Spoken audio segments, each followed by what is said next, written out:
사드 후보지 선정과 추가 경정 예산안 협상이 막바지 고비를 맞고 있는 가운데 우병우 청와대 민정수석과 이석수 특별감찰관에 대한 검찰 조사가 전국의 뜨거운 감자로 떠오르고 있습니다. 홍성걸 국민대 교수, 김만흠 한국정치아카데미 원장 두 분 모셨습니다. 어서 오십시오. 네, 안녕하세요. 박근혜 대통령이 2016 을지훈련을 맞아 국가안전보장회의를 주재했습니다. 이 자리에서 북한이 심각한 균열 조짐을 보이고 있다고 언급을 했습니다. 박 대통령의 발언 내용 먼저 들어보시겠습니다. 특히 북한이 체제 유지를 위해 극단의 길을 가고 있고 핵심 엘리트층마저 이반하면서 탈북이 이어지고 있는 지금은 잠시도 방심할 수가 없는 상황입니다. 국무위원들께서는 내부의 분열과 갈등을 부추기는 행동에 대해서는 단호히 대처해 주시기 바랍니다. 정치권에서도 우리 국민의 안전과 국가의 안위를 지켜내는 데 힘을 모아주시기 바랍니다. 박근혜 대통령 이번 언급, 북한 붕괴론을 염두에 둔 상황인식 아니냐는 평가가 조심스럽게 나오는데요. 홍 교수님, 네. 어떻게 들으셨습니까?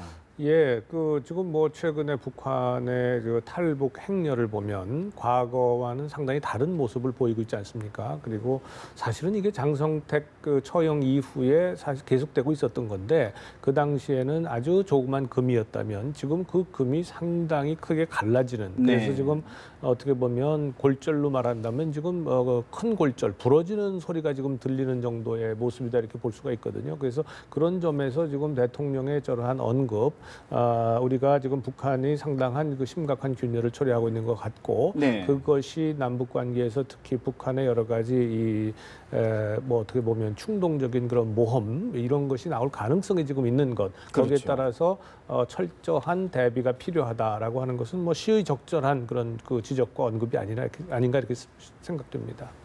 예, 마침 오늘 회의가 을지훈련 관련한 회의였기 때문에 네. 안보를 중심으로 얘기할 수밖에 없었고요. 이제 최근에 북한의 어려운 상황을 지적해 준 것 같습니다. 더구나 태영호 공사 등 네. 지금 이제 망명 상황도 있고, 또 태영호 공사뿐만이 아니라 이런저런 지금 사고가 계속 나오고 있지 않습니까? 아마 그런 것을 포함해서 한 지적 같은데요. 아마 현 단계에서는 그런 지적을 가능하게 하고 있지만은 또 다른 정부의 아마 전략도 있을 걸로 믿습니다. 한편으로는 북한 내부에 이렇게 균열 조짐까지는 말하기 어렵더라도 어려운 상황을 좀 반영해 주는 것은 분명하지 않습니까? 예. 그러나 또 한편으로는 우리의 지금 이제 우리가 주도하는 분위기로 만들고 있는 북한에 대한 제재와 압박이 국제사회에 지금 통일된 의견으로 지금 관철되고 있는 것 같지는 않다. 유엔 결의 초반에는 대체로 그런 분위기로 빠져들어갔었지만은 최근 들어와서는 각 나라들이 자기들의 이해관계가 맞물려 있기 때문에 박근혜 대통령과 우리의 정부의 의도처럼 그렇게 적극적으로 여러 가지를 무리하면서까지 나서고는 있지 않다. 이런 걸 감안한다면은 최근 북한 상황에 대한 여러 가지 문제의식, 오늘 훈련 상황에서는 적절한 대처는 필요하지만은 네. 아마 또 다른 방식의 이제 북한 접근도 하고 있을 걸로 믿고 싶습니다. 사실 박근혜 대통령이 지난 광복절 71주년에요. 간부와 주민들을 대상으로 변화에 나서달라. 이런 사태, 비슷한 유사한 얘기를 하면서 붕괴론을 좀 해석하는 시각이 있는데 그런 시각에는 어떻게 보십니까? 그렇습니다. 그래서 대부분 이제 얘기하기에 이미 경축사 때에도 태영호 공사 등이 이런 사건이 벌어진 걸 알고 있었기 때문에 그걸 염두에 둔 경축사에 포함된 거 아니냐 이런 얘기였었죠. 그래서 저도 그날 지적을 했습니다마는 이게 정부 차원에서 북한 주민을 향한, 북한의 정권이 아닌 북한 주민을 하는 여러 가지 전략이라는 것을 바로 직접 언급하는 게 과연 적절한가, 분명히 문제를 제기해 볼 수 있다는 거죠. 그런데 아마 정부 차원에서는 북한 체제의 불안정성을 염두에 두고 그걸 현실적으로 조금 더 지적하면서 좀 부추기는 그런 좀 느낌 좀 있죠. 과연 그런 전략이 일정하게 필요하겠지만은 그런 전략이 향후 이제 북한을 상대하는 다른 대화 전략이라든가 다른 협상 전략과 어떻게 같이 겸할 수 있을 것인가, 이것 좀 과제로 남아 있다고 볼 수 있겠습니다. 광복절 경축사 때에 대통령께서 언급한 것에 대해서 네. 우리가 사실은 이 자리에서 지금까지 정부가 단 한 번도 북한의 지도부와 또 북한 주민 간부를 이렇게 분리 대응한 적이 없었다는 걸 분명히 제가 말씀드린 적이 있었습니다. 그리고 그것이 의미하는 바가 뭐다라는 걸 말씀드렸는데요. 지금 대통령의 저러한 언급은요, 사실은 북한에 대해서 지금 얘기하는 것이 아니고 지금 북한 문제에 대한 남남 갈등이 너무 심각한 거예요. 우리가 적어도 북한에 대해서 국가 안보와 관련된 상황, 네. 성재 그 사드 배치 문제도 뭐 얘기가 나오겠습니다만은 이러한 문제에 대해서도 지금 그 동일한 목소리를 내지 못하고 있습니다. 우리 내부에서요. 그러니까 지금 북한의 균열 조짐과 체제 동요 가능성 문제라든가 혹은 거기에 따라서 북한의 도발 가능성 이런 것들을 계속 그 대통령께서 다시 한번 강조하고 언급함으로써 사실상 우리 내부에 지금 갈라지고 흩어진 목소리가 지금 이래서는 안 된다라고 하는 것을 대통령이 지금 말씀하신 것이지 지금 북한과의 어떤 북한의 내부의 어떤 동요를 끌어내고자 하는 것이 아니에요. 그리고 지금 북한 문제에 대해서 국제사회가 단일 목소리를 내고 있지 못하다고 이제 말씀하셨는데 사실은 그렇지 않습니다. 지금 유엔 결의안에 대해서 예를 들어서 우즈베키스탄 같은 경우에 북한 대사관을 이미 다 이제 철폐를 했고요. 앙골라 같이 아프리카에서 가장 북한하고 가까운 나라입니다. 이 나라에서조차도 이제 북한에 대해서 이러이러한 조치를 취했다라고 하는 것을 유엔에다가 보고하고 있어요. 그러니까 적어도 우리가 만족할 만한 수준으로 완벽하게 국제사회가 공조를 하고 있지는 않다. 그것은 예를 들어서 중국이 북한에 대해서 뭐 유류를 공급하고 있다거나 뭐 이런 것들인데 그렇긴 하지만 그러나 지금까지 우리가 노력한 바에 따라서 유엔의 결의 사항이 국제사회에서 대체적으로 지금 이행이 되고 있다라고 하는 것은 분명한 사실이다. 그래서 이런 점은 우리가 이렇게 과소평가해서는 안 될 거다. 평가할 부분이 있다. 네. 그러니까 대통령의 이런 언급들이 오늘 좀 대통령이 보면 북한의 위선적인 통전공세, 통일전선공세의 남남 갈등을 획책하고 있다. 네. 같은 맥락의 말씀이라고 그렇죠. 보시면 오늘 말씀을 자꾸 그러니까 외부에 대한 거, 북한을 도발하거나 이런 문제가 아니라 우리 내부. 북한이 저렇게 지금 변화가 있고 언제 급변 사태가 올지 모르는데 우리 남쪽이 내부에서 균열되고 동요돼가지고 있으니까 거기에 대해서 일치된 준비를 할 수가 없는 거예요. 그래서 국민들한테 지금 저런 말씀을 계속 하고 있는 거다 이렇게 봐야죠. 북한의 그런 이중 전략에 대해서 우리 국민 알만한 사람 대충 알고 있지 않습니까? 한편으로는 평화 공세하다 그래서 한편으로는 다른 또 전략적인 행보를 하니까 같이 조심해야 되는 이런 거 알고 있는데 당연히 맞죠. 이렇게 어려운 안보 상황 속에서는 국민이 단결 하는 것은 맞는데 제가 반복적으로 그런 지적을 했습니다. 단결을 해야 되는데 단결을 시키는 구심점을 누가 그런 역할을 해줘야 되느냐. 역시 국가 운영을 책임지고 있는 대통령을 비롯한 이 정치 지도자들이 그런 역할을 해야 되는데 이것을 가지고 이제 국민들의 비판이라든가 다른 의견을 가지고 국가 안보를 위해서 입을 다물어라 이런 방식이 돼서는 곤란하다 그 얘기를 제가 반복적으로 지적을 했습니다. 그런 식의 주로 이제 국가 운영 방식이 우리가 해왔던 70년대 유신체제라든가 80년대 오공 방식 아니었습니까? 어느 시대에는가 안보와 관련된 문제를 위해서 국민이 단결하는 것은 필요한데 시대에 맞게끔 국민들의 이런저런 요구를 어떻게 통합하면서 끌어들일 것인가 이게 필요한 리더십이고 지금 시대에 맞는 유능한 리더의 역할 아닌가 그렇습니다. 특히 이 부분에 있어서는 박근혜 대통령의 역할이 굉장히 중요합니다. 박근혜 대통령이 지난번 그 청년들 스스로의 문제를 자기 비하는 걸 비판을 했었는데 상황에 대해서 남의 책임을 기우지 말고 본인 스스로 뭔가 긍정적으로 보자라고 했었는데 자긍심을 갖자. 마찬가지로 박근혜 대통령께서도 이 문제를 보를 때 통합을 위해서 항상 내가 무엇을 위해서 어떻게 뭔가 끌어들일 것인가 여기를 조금 더 추가해 줬으면은 그런 아쉬운 분들이 있습니다. 뭐 대통령의 어떤 스타일, 소통 스타일의 문제는 우리가 능히 얘기를 할 수 있을 겁니다. 그런데 안보 문제이기 때문에 다른 얘기를 하지 말라 이런 뜻이 결코 아니죠. 그리고 지금 그야말로 대명천지에 국가 안보와 관련된 사항이니까 조용히 해라라고 하는데 한다고 해서 조용히 할 사람이 지금 어디 있습니까?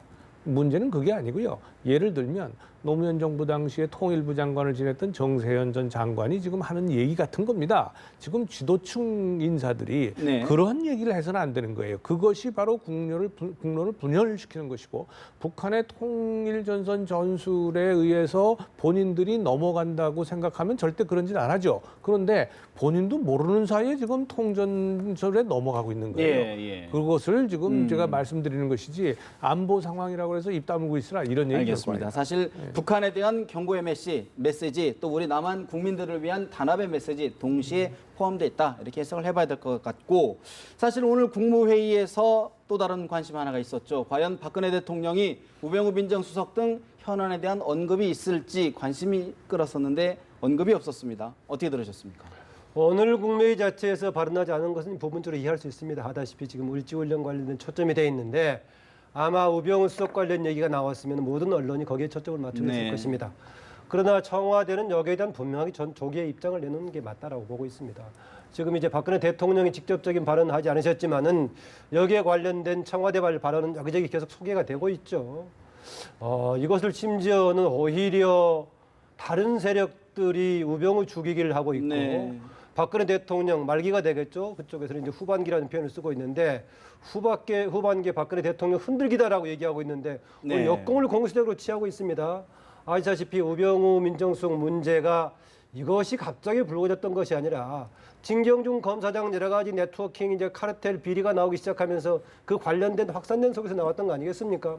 그런 가운데 나오는 것인데 이 문제가 지금 이렇게 끌고 가는 것이 지난번도 얘기했습니다마는 박근혜 대통령의 국정 운영에 도움이 될까? 네. 특히 아까 집권 말기에 국정을 방해하고 흔들기다라고 얘기하고 있는데 이거를 끌고 가는 것이 정말 박근혜 대통령의 국정에 안정적인 도움이 될 거다. 저는 될 거라고 보지 않습니다. 이것은 저뿐만이 아니라 집권 여당에서도 이 문제를 인식하고 있기 때문에 정진석 원내대표라든가 다수의 의원들이 빨리 좀 본인이 자진 사퇴하든 처리해 주는 게 좋겠다라는 거 아니겠습니까? 네. 그런데 혹시 이게 지금 이제 청와대 발로 나왔던 보도 중에서 부패 배한? 기득권층이라든가 아니면 좌파 세력이 대통령 흔들기도 하고 얘기하고 있으면은 부패라는 용어가 붙여가지고 혹시 이것을 역공으로 특정 언론이라든가 특정 세력을 겨냥하는 다른 무슨 사정의 깃발로 나간다면은 더욱 문제가 안 좋은 상황으로 악화될 소지도 있어 보입니다. 어떻게 보십니까, 홍 교수님? 이 문제는요, 사실은 청와대가 이 문제를 스스로 지금 정치권의 중심 의제로 만들어 버렸어요. 이거는 잘못된 겁니다. 왜냐하면요, 우병우 수석에 대한 의혹 혹은 이석수 특별감찰관에 대한 어떤 국기를 흔드는 행위 이러한 얘기가 나오면 나올수록 다른 더욱 더 중요하고 국가의 지금 아주 이 국가 발전에 예. 핵심적인 그런 의제들이 있는데 이 의제들이 한 걸음도 나갈 수가 없습니다. 당장 이 문제와 관련해서 직접 된 건 아닙니다만 그 서별관 회의하고 관련된 네. 거긴 합니다만은 국회에서 지금 추경 예산 통과가 약속을 다 해놓고도 합의를 다 해놓고도 통과가 안 된단 말이에요. 그러니까 그만큼 이 지금 국민들이 고생을 하고 있다. 추경이 안 되면 단 하루라도 늦춰지면 늦춰질수록 지출이 그만큼 늦춰질 것이고 그것이 경제 성장과 발전에 미치는 영향은 굉장히 크다. 지금 예. 이 시점에서. 그래서 저는 이러한 의제를 청와대가 국정의 중심 의제로 만든 것 자체가 저 잘못됐다고 봅니다. 그리고 네. 지금 상황은 뭐냐. 대통령이 오늘 이걸 언급하면 정말 잘못된 거죠. 이건 당연히 할 문제도 아니고 언급할 가치조차 없는 겁니다. 가치도 없다. 이건 가치조차 없는 거예요. 그리고 대통령은 오로지 오늘은 을지 포커스 가디언 훈련이었기 때문에 국가안보와 관련된 문제를 주로 얘기했습니다만 보다 더 크게 숲을 봐야 되죠. 지금 이 시점에서 국가와 국민을 위해서 무엇이 가장 시급한 문제인가를 보고 그 문제를 해결하는 것이 대통령의 역할이고 대통령의 기능이란 말이에요. 예. 근데 그게 아니라 지금 우병우 수석이니 이석수 감찰관이니 이런 문제에 대해서 지금 청와대가 물고 잡고 있으면 그러면 그 큰 일을 할 수가 없어요. 그러나 야권이나 언론 등에서는 지속적으로 이 문제를 언급하고 또 언급할 터인데 그렇죠. 그러니까 애초부터 이 문제를 청와대 홍보수석이 이걸 나서서 문제를 이렇게 크게 만들 이유가 전혀 없었어요. 특별감찰관에 문제가 있다면 그 특별감찰관 문제에 대해서 검찰이 시민단체가 고발했잖아요. 예. 그럼 수사하면 되는 것이고 또 우병우 수석의 의혹에 대해서 우병우 수석이 사퇴를 안 한다 그러면 그냥 검찰 수사 들어갈 수밖에 없어요. 다만 모습 자체가 우병우 수석의 위치, 민정수석이라는 것 때문에 지금 검찰의 수사가 이게 과연 중립적으로 객관적으로 이루어질 것이냐에 대한 의혹이 있지 않습니까? 그렇다면 여기에 대한 결단은 대통령이 내려줘야 된다. 사실 오늘 이석수 특별감찰관 출근하면서 의혹만으로는 사퇴하지 않겠다. 정면 돌파 의사를 밝혔습니다. 이석수 특별감찰관의 이야기 들어볼까요? 사퇴, 제 사퇴 말씀하시는 네네네. 거죠? 제가 사퇴해야 되나요? 의혹만으로는 사퇴하지 않는다는 것이 이 정부의 방침 아닙니까? 지금 수사 중인 사건에 대해서 제가 말씀드린 건 적절치 않을 것 같고 그 부분은 검찰에서 부르신다면 나가서 적절히 소명하도록 하겠습니다. 이석수 특별감찰관 검찰에서 부른다면 가겠다. 이 정부에서는 의혹만으로 사퇴하지 않는 것 아니냐. 여러 가지 함의를 담은 이야기를 했습니다. 김 원장님, 예. 정부의 청와대의 정면 돌파 못지않게 이석수 특별감찰관도 정면 돌파를 택한 것 같은데 어떻게 보십니까? 의혹만으로는 사퇴하지 않겠다. 이게 이 정부의 방침 아닌가라고 했을 때 여러 가지를 담고 있다고 할 수도 있겠지만 가장 직접적으로는 우병우 민정수석을 둘러싸고 얘기했던 거 아니겠습니까? 뭐 지금 현 단계에서 그런 용어를 쓰지 않더라도 지금 특별감찰관이 사퇴할 그런 상황은 아니라고 봅니다. 몇 개가 같이 겹쳐 있는데요. 현실적으로 봤을 때 지금 이렇게 민정수석을 감찰한 특별감찰관과 또 특별감찰관에 대한 고소 고발한 수사 의뢰를 한 네. 특별감찰관과 또 그 감찰관에 대한 시민단체의 고발 문제를 가지고 같이 지금 수사한다는 게 과연 가능하겠느냐라는 것입니다. 아마 지금 우리 검찰 역사에서 수사하고 있는 검사하고 그 검사의 절차에 대한 문제하고 동시에 놓고 하면 수사한 사례가 있었을 것인가? 저는 생각해 봐서 제가 검사한테 물어봤더니 그런 사례는 찾지 못했다고 얘기를 하고 있습니다. 그리고 또 하나 제가 말씀드리고 싶은 게 뭐가 있냐면요. 이게 지금 특별감찰관이 대통령이 임명하지만 그래도 3년간 독립성을 보장하도록 돼 있지 않습니까? 예. 그렇다고 하더라도 이게 국가 내부의 정부 내부의 기구인데 만약에 운영 과정에 문제가 생겼다면 일단 정부 내부에서 뭔가 사정을 들어보고 조정하는 게 필요하지 않겠습니까? 그런데 청와대 홍보수석이 이것을 가지고 국민을 향해서 또 언론을 향해서 성명서 내듯이 이야기하는 게 과연 정상적인 일인가 상당히 좀 문제가 있다고 보고요. 또 하나 그리고 외부 우리가 누출 관련해 가지고는요. 사실 아마 기억하실 겁니다. 지난달 7월 27일에요. 이미 그 전주 22일 날 금요일에 이석수 감찰관이 감찰을 개시하겠다라고 대통령께 보고하니까 민정수석이 주말만 지나면 잠잠해질 것인데 왜 건드려서 문제를 키우려고 하느냐라고 이미 밖에 언론이 보도가 됐지 않습니까? 원래 법에 따르면은 감찰에 착수하는 것하고 종료하는 일정하고 내용을 공표해서는 안 된다고 돼 있지 않습니까? 만약에 문제가 된다면은 네. 당시에도 문제가 됐어야 맞다고 보고요. 그리고 설령 누출이 됐다고 하더라도 이게 큰 문제가 될 정도의 내용의 누출인가도 따져볼 여지가 있고요. 하나 더 말씀드리면요. 만약에 이게 정말 문제가 안 되는 상황인데 문제가 되는 것이고 국기문란이라고 청와대에서 얘기했다면은 네. 오히려 특별감찰관 법에 따르면은 그것을 방해하는 것도요.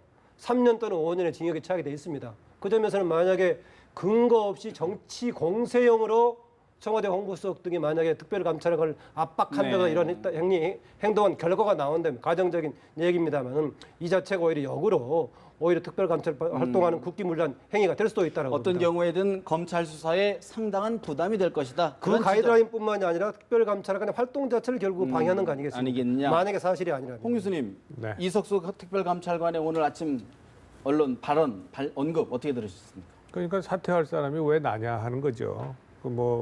이 정부의 입장이 그러할진데 그것 때문에 사퇴 안 하고 있는 사람이 있는데 날 보고 사퇴하라는 것은 똑같은 규칙과 잣대를 적용해야 되지 않느냐라고 하는 거잖아요. 제가 아까 말씀드린 이유가 바로 이래서 그렇습니다. 이게 지금 일파만파로 커질 수밖에 없는 사안이에요. 지금 뭐 말씀이 그 검찰 수사 제대로 이루어지겠느냐, 전례가 없다 이런 얘기 아닙니까? 당연히 전례가 있을 수가 없죠. 네. 특별 감찰관 자체가 지금 이 1호 정부에서 감찰이니까. 새로 만들어진 제도일 뿐만 아니라 첫 번째 지금 이 초대 감찰관이란 말이에요. 그러니 이 감찰관이 일을 직무를 행하는 데 있어서 지금 이제 문제가 발생한 것인데 그거를 지금 공식적으로 청와대 홍보수석을 통해서 지금 이걸 아직 문제를 만들어 버렸단 말이죠. 그러니 이게 커졌는데 검찰이 그럼 수사를 못한다. 사실 그 검찰도 지금 국민이 믿겠습니까? 네. 홍만표 전 검사장이나 진경준 검사장을 비롯해서 지금 줄줄이 이게 믿을 수 있는 검찰이 아니란 말이에요. 그러니까 결국 공권력 전체에 대한 불신이 있는 상황 속에서 민정수석이라고 하는 자리가 이러한 공권력을 통제하는 자리인데 그 사람을 수사하라 그러면 그걸 누가 믿겠냐 이 말이에요. 그 결과에 대해서. 그러니 당연히 어떻게 하겠습니까? 이 문제가 나오면 불거지면 당연히 국회가 특검하자고 나올 거 아니겠어요? 지극히 당연한 거죠. 그러니 제가 보기에는요, 이 문제를 홍보수석이 이거 만천하 얘기하면서 국기문란 얘기할 때부터 네. 이미 국정의 중심에 와 있는 겁니다. 그럼 어떻게 좀 수습을 해야 될까요? 이렇게 말씀드렸잖아요. 이미 사실은 이거는 사퇴를 통해 가지고 네. 빨리 정리하는 게 나아요. 이건 밀리는 게 아닙니다. 결코 밀리는 게 아니라 논리 자체가 민정수석이 자기가 뭐 통제하고 관장하고 있는 검찰의 수사를 받는다는 검경 다 마찬가지인데 네. 검찰의 수사를 받는 것 자체가 말이 안 되는 것뿐만 아니라 국회에 지금 나가서 지금 정무위원회에서 증언시키겠다는 거 아니겠어요? 청문회를. 그러면 민정수석의 신분으로 자기 개인의 신상에 관련된 것을 지금까지 얘기한 그 전례가 없는데 예. 나가서 한 적이 없는데 그것도 불사하겠다.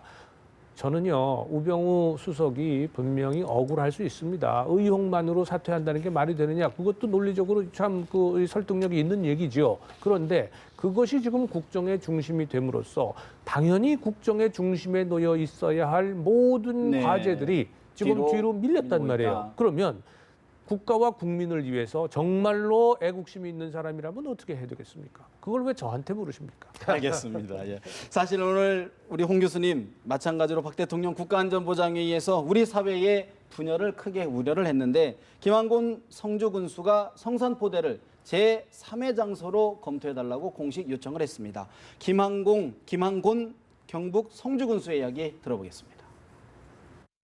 대다수의 국민들이 꼭 배치를 해야 한다면 제3의 장소를 희망하고 있으니 국방부에서는 성산포대를 제외한 제3의 적합한 장소를 결정하여 주시기를 바랍니다. 하루빨리 황폐화된 우리 성주군의 군정을 원상복구하겠습니다. 그러기 위해서는 여러분들의 전폭적인 지지가 절실합니다. 어저께 더불어민주당 김종인 대표께서 고별 기자간담회를 하셨습니다. 이런 말씀을 하셨습니다. 한미동맹은 안보와 생존의 문제인 반면 한중 관계는 경제의 틀 안에서 이해돼야 한다. 이렇게 말씀하셨습니다. 김종인 대표님의 놀라운 해안에 정말 감사드립니다. 사드 배치는 한미 동맹 차원에서 이루어진 한민족 생존에 관한 결정입니다. 정부는 자신 있게 북한 핵을 더 이상 방치하면 동아시아의 평화가 깨진다고 하는 그런 믿음으로 주변국을 설득해 나가야 합니다. 김한곤 경북 성주군수 극단으로 치닫는 대안 없는 반대는 사태 해결의 근본적 방법이 될 수 없다라며 제3의 장소를 결정해달라고 요청을 했습니다. 김 원장님, 이번 건의 사드 갈등의 실마리가 될까요? 해결의 실마리가? 한편으로는 계속 문제 푸는 방향하고 상관없이 좀 진행이 되고 있던 느낌이 하나 들고요. 다른 한편으로는 장소의 문제가 초점이 돼버리면은 사드 배치 자체에 대한 찬반 논란은 오히려 뒷전에 밀리게 할 그런 전략적인 장점이 정부로서는 있을 수도 있을 겁니다. 지금 장소의 문제일 뿐이지 사드 배치 찬반 논란은 초점이 아닌 것처럼 돼버리고요. 물론 이제 야당을 중심으로 해서는 장소의 문제가 아니고 사드 배치 자체에 대한 문제를 삼고 있는 거 아니겠습니까? 그런데 그 제3의 장소에 대한 거론이 분위기가 계속 바뀌고 있어요. 박근혜 대통령께서 얘기를 꺼내가지고요. 네. 했다가 그날 국방부에서는 지금도 역시 최적지로 성산포대를 생각하고 있지만은 지역 주민들이 제3의 다른 장소를 제안해 본다면은 그게 아니라는 것을 검토해서 입증해 주겠다 이런 얘기했다가 지금 얘기 나온 걸 보면은 제3의 장소 검토해 봐가지고 가능성은 크지 않지만 해보겠다라는 거 아니겠습니까? 네. 그런데 지금 유력하게 거론되고 있는 것 중에 하나가 지금 행정구역상으로는 성주군에 해당되지만은 영향력은 옆에 김천에 영향이 많이 미치는 곳이 돼가지고 또 지역 간에 또 확산되는 좀 갈등까지 부추기고 있어서 예. 과연 이것이 지금 이제 배치 현장의 문제를 푸는 쪽인가 오히려 좀 걱정스럽긴 합니다 지금. 참 정부가 이거 정말 그 일을 잘못하고 있습니다. 이 문제에 대해서는. 우선 성산포대를 결정한 몇 가지 이유를 분명하게 얘기를 했죠. 사드 배치 자체에 대해서는 배치를 할 거냐 말 거냐 하는 문제에 대해서는 대통령이 정무적으로 결정한 사항입니다. 네. 그런데 이 문제에 대해서 처음에 반론이 있었지만 지금은 국민의 여론의 압도적 다수가 지금 찬성을 하고 있어요. 그리고 대통령이 여러 차례 얘기했습니다. 사드 배치에 반대하는 분들은 대안을 제시해라. 아무도 대안 제시한 적이 없어요. 대안 제시 하나도 안 해놓고 우리는 그럼 북한의 핵이나 미사일로부터 안전할 거다? 이게 말이 됩니까? 그러니까 더 이상 사드 배치 문제에 대해서 반대 운운하는 것은 일고의 가치도 없다. 분명하게 그거는 이미 끝난 얘기예요. 자, 그런데 성산포대를 그 얘기를 하면서 그 성주 군민들이요 반대를 하면서 뭐라고 그랬습니까? 전자파의 피해가 예상된다는 네. 거 아니겠어요? 그러면 이 전자파에 의한 피해가 없다는 것이 그 국방부의 입장이었고 이미 이거보다 더 강한 전자파를 발산하고 있는 다른 미사일 시스템에서 이미 입증된 바예요. 그래놓고 성산포대를 다른 데로 옮긴다는 거예요. 그러면 성산포대를 옮긴다는 순간 무슨 얘기가 됩니까? 이 사드 포대에 의한 전자파가 문제가 있다. 네. 주민들에게 피해를 줄 수 있다는 거 아닙니까? 그걸 인정해서 옮긴다는 얘기예요. 그래놓고 만약에 그러면 다른 성주 내 제3의 지역으로 옮긴다. 그럼 김천 시민이죠. 김천 시민들은 뭐 속 없는 사람들입니까? 당연히 나서죠. 일을 이런 식으로 만드는 사람들이 어디 있습니까? 제가 시종일관 말씀드렸습니다. 사드 문제는 이거는 네. 군 부대 배치와 관련된 문제예요. 그리고 한미 관계라든가 모든 걸 전부 고려했을 때에 그 성산포대가 우리의 국가 안보를 지키는 북한의 미사일을 요격하는데 가장 정확한 네. 가장 좋은 지점이다라고 한다면 그거는 거기에 무조건 배치를 해야 되는 겁니다. 다만 주민들이 그 사드 배치와 관련된 그 전자파의 위험성에서 네네. 의문을 제기했잖아요. 예. 그 의문에 대해서 그 의문을 풀어주면 되는 거예요. 그런데 그걸 풀지도 않은 상태에서 제3의 다른 데로 옮긴다라고 한다면 누가 그거를 받아들이겠습니까? 또 다른 갈등의 요인이 될 수 네. 있다라는 말씀이신데 국민의당 박지원 비상대책위원장이 비슷한 이야기를 한 것 같습니다. 우려를 했습니다. 들어보시겠습니다. 사드는 안보 상정이 아닌 갈등의 상징이 되었습니다. 이 모든 사태를 이야기한 근본 책임은 무책임하게 사드 배치, 사드 후보지를 발표하고 이제 또 제3 후보지를 검토할 수 있다는 박근혜 대통령과 국방장관의 발언 때문에 생기고 있습니다. 감 찌르듯이 후보지를 툭툭 건드려서 성주도 김천도 대한민국 그 어디에도 갈등만 양상시키고 있습니다. 국민의당 박지원 대표 성주도 김천도 갈등만 양산하고 있다. 사드 배치 후보지 발표 무책임하다라고 따끔하게 지적을 하고 있는데요. 김 원장님, 사실 박지원 대표 지속적으로 국회에서 좀 논의를 해서 좀 갈등을 줄이자라고 얘기를 하고 있거든요. 네. 하나의 대안이 될까요? 그동안에 이제 국회를 얘기 나오면은 이거를 국회 비준 사항이냐 아니냐만 가지고 논의했었는데 저는 비준 여부를 떠나서 국회에서 논의 자체하는 것도 하나의 대법이 될 수 있다고 봅니다. 그 과정을 거치면서 여러 가지 갈등의 요인을 줄일 수 있고요. 그런 과정 속에 정말 근본적으로 해결되지 않는 문제가 있다면 계속 논의를 해야겠죠. 지금 이제 결정은 정부에서 그렇게 했습니다만은 지역 결정도 있고 다른 정책적인 집행 과정에서 저는 일정하게 시간이 걸릴 거다라고 봅니다. 특히 예. 굉장히 당장의 생존이 걸린 문제라고 계속 얘기를 하고 있지만은 그런 안보 문제라고 얘기하고 있지만은 배치 결정 과정도 미국과 우리의 협력 관계 과정을 거치면 상당히 좀 시간이 걸릴 수 있다라고 보고요. 이 기간 동안에 사실 양국 간의 정권의 주체들이 변동할 가능성이 있는 거 아니겠습니까? 지금 미국은 지금 선거 과정에 있는 거고요. 예. 우리도 조만간 이제 뭐 1년 반이 남았습니다만 그 기간에 접어드는 상황이 있고 하기 때문에 이런 과정이 있어서 당장은 결정되지 않을 것이다. 다만 국회에서 논의라는 것은 꼭 비준 대상이냐 아니냐를 떠나서 저는 국회에서 논의하는 것은 필요하고 갈등을 푸는 방법의 중요한 방법이다라고 보고 있습니다. 근데 국회에서 뭘 논의하죠? 위치를 논의합니까? 결국은 얘기하는 이게 비준까지 갈 건가 뭘까 있는데 지금까지 국회 차원에서 이게 정말 지금 대북의 안보라든가 우리 생존의 문제에 관련된 문제에 도움이 되는 쪽인가 마치 이 문제에 대한 비판적인 지적을 하면은 국익을 생각하지 않는 무조건적인 비판처럼 얘기하는데 네. 그 비판을 하는 사람들도 과거엔 이렇게 하는 것이 우리 국가전략 차원에서 도움이 되는 것인가 안 되는 것인가 얘기하고 있고요.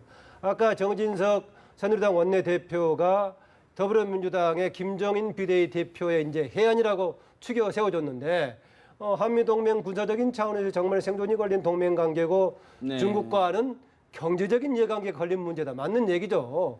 그러면 둘 어떻게 조화시킬 것인가 충분히 얘기할 수 있는 부분이 네. 있고요. 또 하나 비슷한 결론이 나온다 하더라도 저는 국회에서의 논의 과정을 거친다면은 외교적으로도 푸는데 좀 도움이 되지 않을까 그런 생각도 합니다.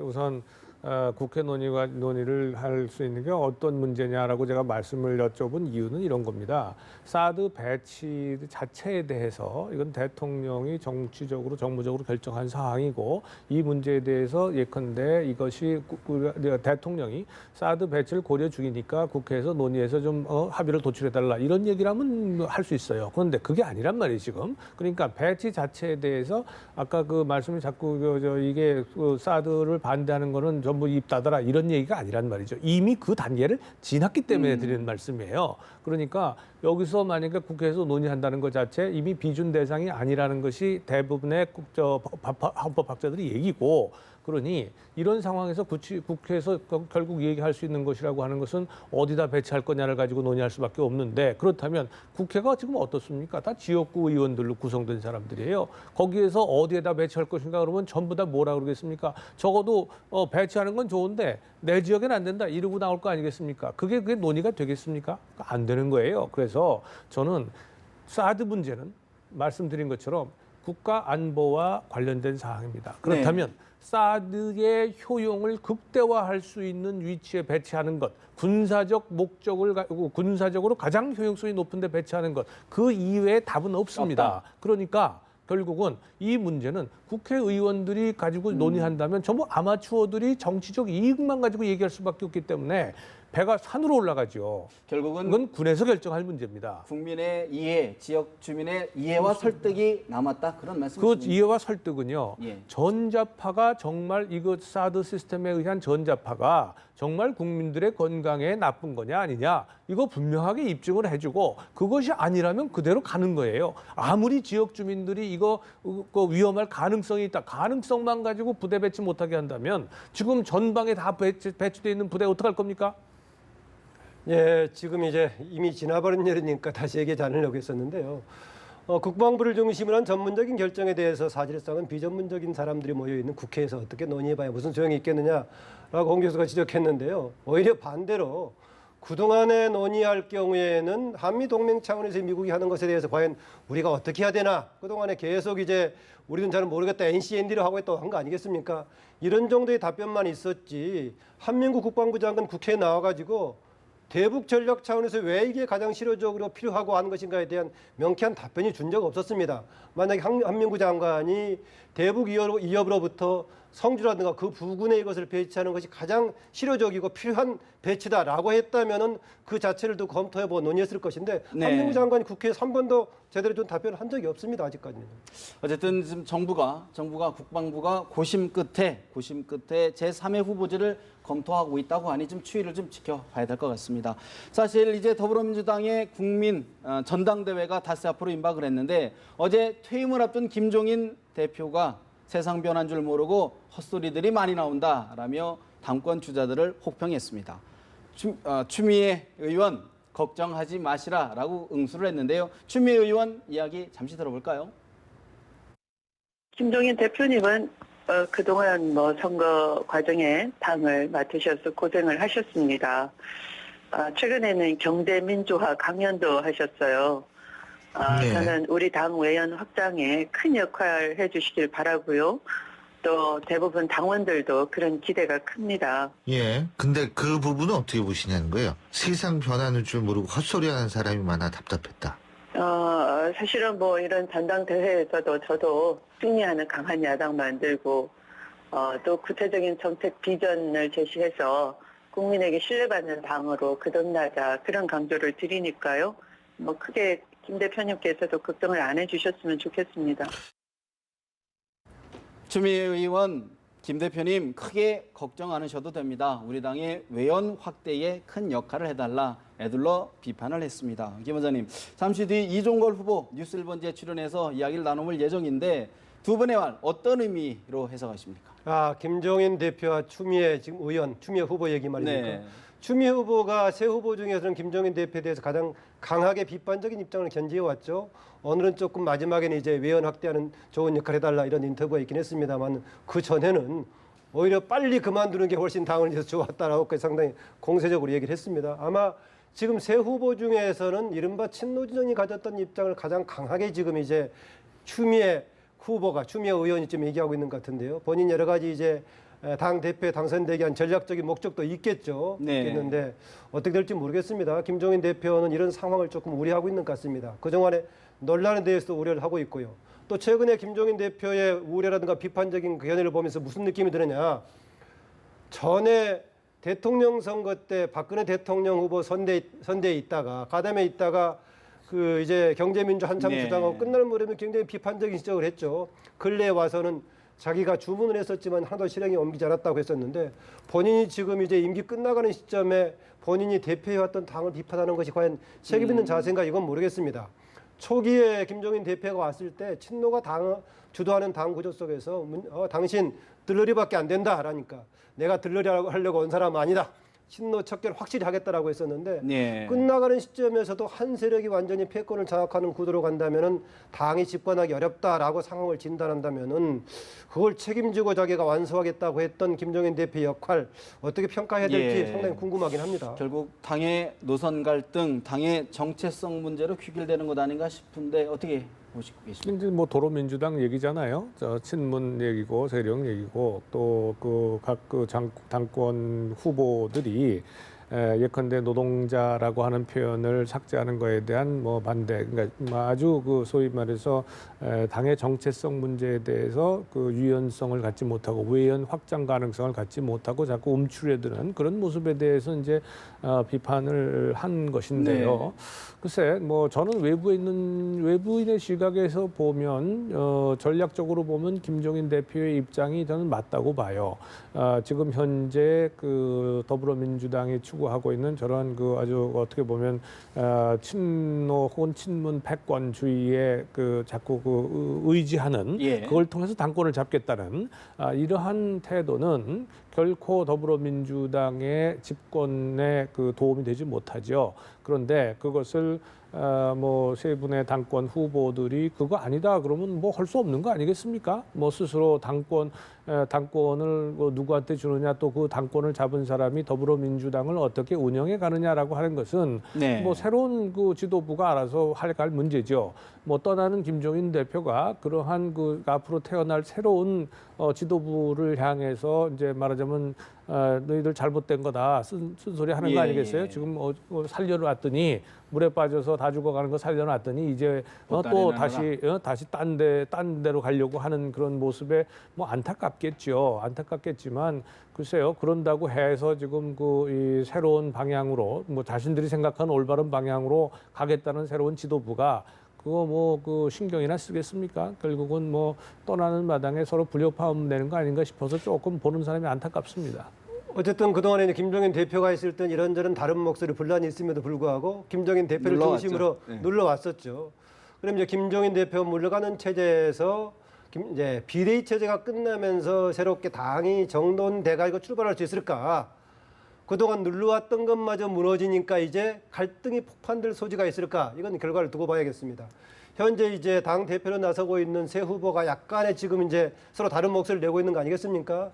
추미애 이제 대표 후보는 강한 당 얘기하면서 현재 대체로 주류의 목소리를 반영하고 있는 쪽이고, 김상곤 후보는 이런저런 당 계보 계파를 벗어난 주장을 얘기하고 있고, 호남 대표는 예, 얘기하죠. 이종걸 대표 후보는 그동안에 주류의 문제를 강하게 주장하면서 당의 다양성이 없다면 외연 확대가 어렵다 이런 주장을 하고 있는 거 아니겠습니까? 그런데 이제 이런 입장에 대해서 당의 선거인단이 어느 쪽에 좀 호응을 해줄까? 네. 아마 기자들은 대충의 이제 표의 분위기를 알 수 있을 법한데요. 이런 것도 하나 있습니다. 보니까는 최근에 와서는 김종인 대표가 개헌 얘기를 자주 꺼내고 있습니다. 예. 개헌 얘기를 꺼내면서도 무슨 얘기하느냐? 전에는 본인은 이제 더 이상 킹메이커가 되지 않겠다라고 과거에 한 두세 번에 걸쳐서 얘기했는데 지금은 다른 얘기하고 있죠. 무슨 역할이든지 하겠다라고 얘기하고 있는 거 보니까 혹시 개헌을 무기로 해가지고 이런저런 한변에 또 제 편의 고심점 무슨 역할을 해보려고 하는 거 아닌가 그런 느낌도 듭니다. 왜냐하면은 현재의 당으로 보자면은 당의 패권 체제, 예. 나라로 보자면은 제왕적인 대통령제. 이 두 개를 바꾸지 않고는 우리나라 정치가 제대로 가기 어렵다. 이것을 반복적으로 얘기하고 있는 거 보니까 본인이 비대위 대표를 물러난 이후에 혹시 그것을 매개로 해가지고 다른 정치적인 행보를 구상하고 있는 거 아닌가 이런 짐작도 해봅니다. 김종인 대표 계속해서 아직 대선까지는 시간이 많이 남았다. 지금 뭐 안주해서는 안 된다 이런 얘기를 했는데 어제 안철수 전 대표가 박형규 목사 빈소에서 손학규 전 고문을 만났습니다. 저녁 있는 삶 깊은 얘기를 하자고 했는데 언제 좋은 자리 만들자 답을 했습니다. 어떻게 들으셨습니까? 이제 뭐 저도 여러 번 홍 교수랑 여러 번 얘기했습니다만은 가장 이상적으로는 손학규 대표는 이제 밖에서 독자적인 세력을 구축하면서 움직이다가 기존 이제 정당들하고 여러 가지 조율하는 방식이 가장 희망적이고 이상적인 방법이 되겠죠. 그것이 여의치 않았을 경우 기존의 정당과 어떻게 결합할 것인가라고 봤을 때는 현실적으로는 조금 여지가 있는 쪽이 국민의당 쪽이라는 얘기를 누구나 얘기하고 있습니다. 그 점에서는 조금 이따 출연한다고 했는데 현재의 더불어민주당 체제를 가지고는 손학규 전 대표가 참여할 여지가 별로 없을 것이다. 이종걸 후보 본인이 나선다면은 여러 가지 틈이 생길 거다라고 얘기했었는데 네. 그 인식이 부분적으로 일리가 있긴 한데 과연 그렇게 변할 것인가. 어쨌든 간에 현재 분위기 속에서는 손학규 전 대표가 본인이 소속돼 있는 정당 예. 소속은 여전히 예, 예. 더불어민주당 소속이죠. 그쪽보다는 독자적인 행보라든가 아니면은 기존 당이라면은 국민의당과 조금 호응하려는 그런 태도를 보이는데 조만간 움직임이 시작될 가능성이 있어 보여서요. 이거 좀 지켜봐야 할 것 같습니다. 사실 친노, 친문, 주류가 당권을 잡는다면 아무래도 선택지가 좀 좁아질 것 같은데 홍 교수님 어떻게 진단하십니까? 뭐 늘 말씀드렸습니다만 손학규 대표 전 대표로서 지금 민주당은 아마도 자리를 파고 들어가기가 아주 쉽지 않을 정도가 아니라 어려울 겁니다. 뭐 그런 점에서 안철수 대표가 얘기했을 때 그동안의 대응보다는 조금 더 적극적으로 나왔죠. 좋은 자리 만들어서 얘기해 봅시다. 그러니까 뭔가 뉘앙스가 좀 달라진 모습을 보였고요. 이 손학규 대표가 그렇게 보인 것은 말씀드린 것처럼 민주당보다는 국민의당이 더 대화의 상대가 될 수 있다 이렇게 보는 거죠. 그런데 다시 말씀드립니다만 손학규 대표가 정계에 복귀하는 것은 본인의 얘기대로 정말로 국민이 바라는 정치, 국민을 위한 정치를 하기 위한 것 아니겠습니까? 그렇다면 아마 잘 생각을 해야 될 겁니다. 여러 가지 뭐 행보 다 볼 수 있어요. 사람 만날 수 있고. 그러나 그것이 정말로 국민을 위한 정치, 국민의 바람직한 지금 이 시점에 이것을 만들어 가려면 과연 기존의 정당 체제가 과연 그것을 해낼 수 있을 것인가 잘 생각을 해야 될 겁니다. 알겠습니다. 사실 지금 여야가 서별관 회의 청문회 직인채택 문제를 놓고 추경 예산안 처리가 지금 난항을 겪고 있는데 모든 중심에 국민이 앞에 있었으면 좋겠습니다. 두 분 말씀 여기서 줘야 될 것 같습니다. 말씀 고맙습니다.